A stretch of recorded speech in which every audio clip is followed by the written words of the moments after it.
Alors, nous voici à notre capsule de la mairesse, plus particulièrement un thé avec la mairesse. Je vous avais dit que je vous ferais rencontrer des gens particulièrement intéressants. Alors, aujourd'hui, on fait nos débuts en ornithologie. Alors, pour parler de l'ornithologie, on a un Jacobin qui s'y connaît très bien, Monsieur Bernard Dugas. Alors, sans plus tarder, Bernard, bienvenue. Merci d'avoir accepté. Merci de m'avoir invité. Oui, exactement. Puis, parle-nous un peu des oiseaux, la place des oiseaux, qu'est-ce qu'on peut faire comme activité. Démystifie ça un peu aux gens là, pour l'ornithologie. OK. Ben, écoutez, je vais essayer de m'adresser à tout le monde, c'est sûr, à tout le monde qui va écouter cette vidéo-là. Mais je veux surtout parler aux gens qui s'intéressent aux oiseaux. En fait, tout le monde connaît les oiseaux sans les connaître. Tout le monde sait que les oiseaux sont autour de nous, sans trop savoir quelle sorte d'oiseaux c'est.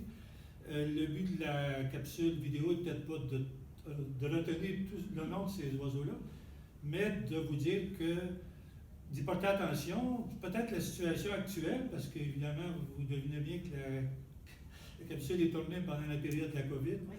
Et on vous encourage, je pense, quand je dis on, je parle du gouvernement du Québec, mais peut-être que les gens de la municipalité de Saint-Jacques aussi le font, vous encourage à sortir dehors, à prendre des marches. Donc, c'est peut-être le bon temps, malgré l'hiver, de s'intéresser aux oiseaux puis d'essayer d'en apprendre un peu sur les oiseaux. As-tu des conseils comme nous à Saint-Jacques? Y a-t-il des oiseaux qu'on voit un petit peu plus ou c'est plus facile à voir? On va parler du contexte actuel. Donc, présentement, on est en hiver, peut-être un petit peu plus facile parce que le beau plumage, on peut le voir, il n'y a pas de feuilles. Ça serait quoi tes petits conseils que tu pourrais donner? Ben, en fait,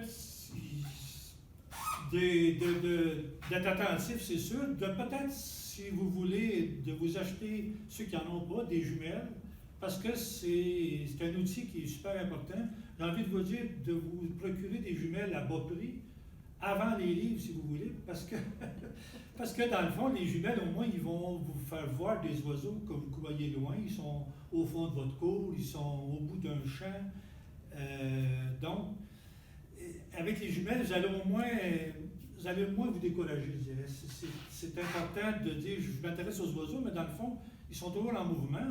Si je vous dis, c'est des nerveux, les oiseaux, c'est une espèce intéressante, mais c'est des oiseaux qui sont nerveux. Donc, les jumelles, déjà dans vos sorties, pourraient vous aider à... J'ai envie d'ajouter que ça tombe bien. L'hiver, il y a moins d'oiseaux. Avec des gens qui commencent ce loisir-là, j'ai envie de dire que c'est le bon temps, l'hiver.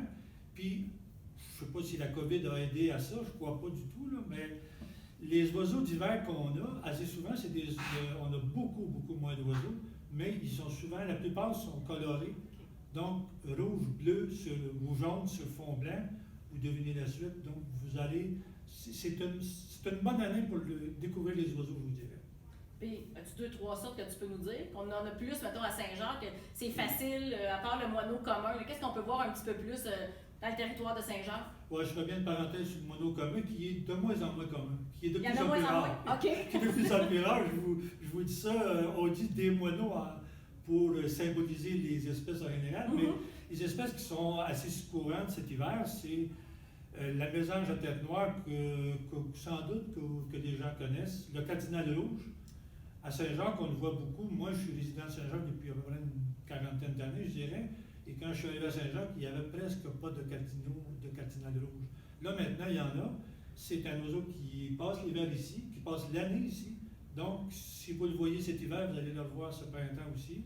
La plupart du temps, il fréquente les haies de cèdre, les épinettes. Bon, tout le monde n'a peut-être pas des haies de cèdre, mais votre voisin en a peut-être, ou la rue suivante, la vôtre, en a probablement aussi.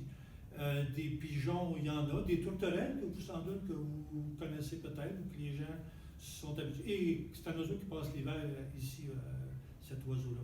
Les gros becs errants, enfin, dur bec des sapins, les ciserets flammés. Je vous nomme des oiseaux d'hiver. Vous ne les verrez pas au mois d'avril, sauf le cardinal rouge, je viens de parler, mais c'est déjà une bonne occasion d'aller dehors pour les voir. Tu nous as parlé des jumelles. Tu as un petit peu effleuré l'idée des livres. Fait que j'imagine qu'il y a des livres qui sont plus complets que d'autres. As-tu un livre que tu pourrais nous recommander au niveau du matériel? En fait, le livre on est toujours un peu prisonnier, on est prisonnier de ses premiers amours. Ah, c'est ça, c'est ça. Un peu. Même des fois quand on les abandonne par la suite. Mais le livre, un des livres qui est intéressant, c'est le livre de Peterson. C'est un Américain qui fait un livre qui est sur les oiseaux du Québec et de l'Est de l'Amérique du Nord. Donc, si vous demeurez, bon, les gens de Saint-Jacques ont peut-être moins le choix d'aller en Floride cet hiver, mais si vous y allez l'an passé ou les années futures et vous passez l'été au Québec, bien, ce livre-là va aussi vous permettre d'apprendre, de voir des oiseaux qui sont chez nous et qui sont aussi en Floride. Je ne vous encourage pas à aller en Floride, là, je vous le dis tout de suite. Pas en ce moment. Mais, puis mis l'an prochain, mais ça, c'est mon bague à moi aussi.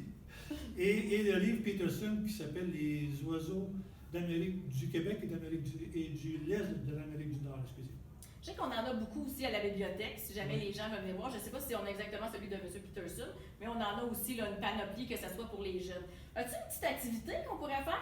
On a parlé que justement, pendant le temps de la période actuelle, on reste un petit peu à la maison. As-tu une petite activité que tu pourrais proposer avec les enfants, faire une sortie? Oui, je suis disponible. Je pense que mes coordonnées sont connues de la ville.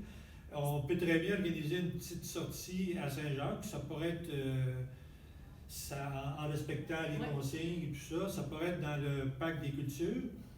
Remarquez que ça pourrait être une espèce de petite sortie d'une heure et demie qui serait aussi jointe à 2 ou 3 milieux de Saint-Jacques que je connais et qui ont aussi des arbres fruitiers. Okay. Donc, ça nous permet à la fois, comme je disais tantôt, il y a moins d'oiseaux, mais il y en a moins, mais il y a encore moyen de faire des sorties pour en voir. Idéalement, l'avant-midi, parce que même l'hiver, les oiseaux conservent leur habitude, ils mangent plus le matin, sauf s'il y a des mangeoires, évidemment. C'est ce que je m'en allais te parler. Là. Oui, c'est ça. J'allais dire, à la terminale, on n'a pas parlé des mangeoires, on a parlé des lits, les jumelles. As-tu des petits conseils? Quelqu'un qui commence, quel genre de mangeoire qui pourrait s'installer? C'est ça, à ses débuts. En fait, il y a pas de prix de mangeoires à faire peur. Là. Moi, j'ai emmené 2 modèles. J'ai envie de vous dire, le modèle de gauche, je le déconseille. Ah. Et le modèle de droite, je le conseille. Ils sont tous les deux, vous allez avoir des oiseaux dans les 2 cas.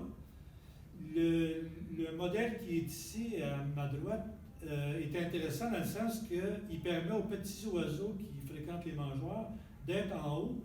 Et il y a des oiseaux, comme j'ai nommé tantôt, ou que la mairesse a mentionné, les gros becs et tout ça, vont plutôt vouloir une base plus large. Okay. Donc, ça va vous permettre d'avoir au moins 3 ou 4, 5 espèces qui vont pouvoir loger, se nourrir dans ce mangeoire-là. Et comme les oiseaux font souvent du ménage, ils jettent beaucoup le grain des tournesols à terre. Et là, vous allez avoir d'autres espèces d'oiseaux que je n'ai pas nécessairement nommés, que je pourrais dire, le jonco, d'autres bruants aussi qui sont intéressants. Eux, ils mangent à terre. Donc, il y en a pour tout le monde là-dedans. Et c'est pas parce que ceux d'en haut sont généreux qu'ils font tomber, c'est pas ça dans la vie, c'est qu'ils veulent avoir le meilleur grain, donc ils jettent les autres les mangent. Les autres peuvent y aller aussi. Et idéalement, si vous procurez ce mangeoire-là, j'ai rien contre les écureuils, mais un peu. Je vais être franc, essayez d'installer votre mangeoire pour pas que ce soit accessible aux écureuils, parce que sinon, l'écureuil, il risque aussi de manger des côtés de la mangeoire. C'est un rongeur qui est très, très... Donc, lui, généralement, il va être en bas, il va manger les graines de tournesol au sol, mais essayez d'éviter qu'il soit dans votre mangeoire et aussi de ne pas installer votre mangeoire près de la fenêtre. C'est sûr que ça va être sympathique de voir les oiseaux de près, mais ils vont être tellement proches qu'il y en a qui vont se frapper dans vos vitres. Okay. Et ça va être moins intéressant à la fois pour vous et à la fois pour les oiseaux. Pour les oiseaux. OK. Bien, merci beaucoup, Bernard, de toutes les informations. Si jamais vous avez des commentaires ou vous seriez intéressé par une petite sortie, comme on mentionnait, en toute sécurité, pour aller voir des oiseaux à Saint-Jacques, bien, je vous invite à le faire dans les commentaires. Alors, au niveau du segment, la mairesse vous répond. Je voudrais vous dire merci. On a beaucoup de commentaires du segment qu'on a eu avant. Puis vous pouvez mettre des suggestions, il y en a qui le demandaient, alors c'est toujours les bienvenus, que ce soit les suggestions ou autres. Bien, merci beaucoup Bernard, notre petit cours Ornithologie 101. Si jamais on a des demandes, peut-être qu'on pourra pousser aussi un petit peu plus loin. Alors, je vous dis à tous, on vous le dit de sortir, de profiter des parcs, et puis là maintenant, n'oubliez pas, regardez les oiseaux. Bonne fin de journée!